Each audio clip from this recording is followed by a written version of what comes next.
The day they fired me, the office smelled like burnt coffee and cheap perfume. I was sitting at my desk, closing out the last of my emails, when my manager's shadow blocked my screen. Her lips curled around the words like she'd been rehearsing them for weeks. "Pack your desk. You're terminated." I didn't ask why. I didn't argue. I just looked at her, slow and steady, until she flinched.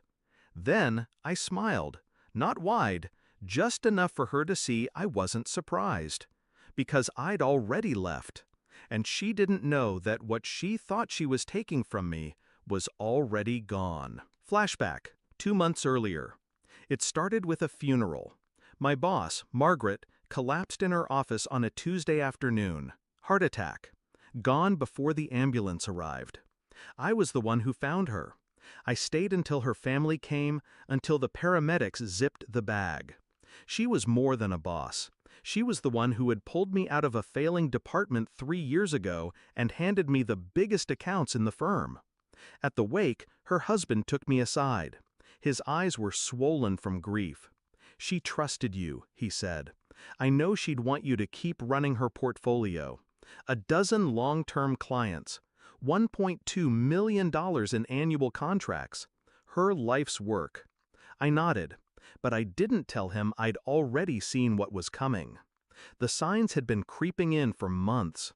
The new regional manager, let's call her Dana, had been circling my accounts like a vulture, sitting in on my calls without invitation, asking for status updates that had nothing to do with her role. At first, I thought she was just ambitious. Then I started hearing from clients, subtle things.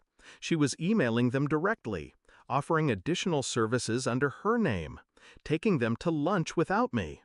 One night I stayed late, walked past her office on my way out. She didn't see me. She was too busy scrolling through my client list on our internal CRM, jotting notes. That's when I knew. She wasn't building her own empire. She was coming for mine. So I didn't get angry. I got quiet. I started keeping my conversations with clients off the company email, phone calls only, private meetings. I updated contact information, my personal cell, my personal email slipped casually into conversations. And then, slowly, I started shifting things. Every renewal date moved up. Contracts rewritten to be with me personally as their account lead, not the firm. I spoke to legal, off the record, to make sure every signature was airtight. By the time Margaret's funeral came, the portfolio Dana thought she'd inherit was already out of the company's hands. Execution began the day after the funeral. The clients knew about Margaret. I kept the calls personal. No sales pitch, just, "I'll take care of you. I always have." One by one, they agreed to follow me. I didn't quit right away. I waited. Let Dana think I was grieving too hard to be a threat. She kept pushing, showing up in my meetings, asking for my files. I gave her copies, but not the originals, never the real numbers. By the 3rd week, she was telling other managers that I was dropping the ball. I didn't correct her. I wanted her confident, sloppy. The trap closed on a Friday morning. I walked into HR with my resignation letter. 2 sentences. Effective immediately. No reason given. I handed over my badge, my laptop, wiped clean except for the generic company software. Then I walked straight past Dana's office without looking in. Over the weekend, I moved into my new workspace, a small glass-walled office in a building 3 blocks away. My own name on the door, my own contracts in the drawer. By Monday, my phone was ringing off the hook with familiar voices.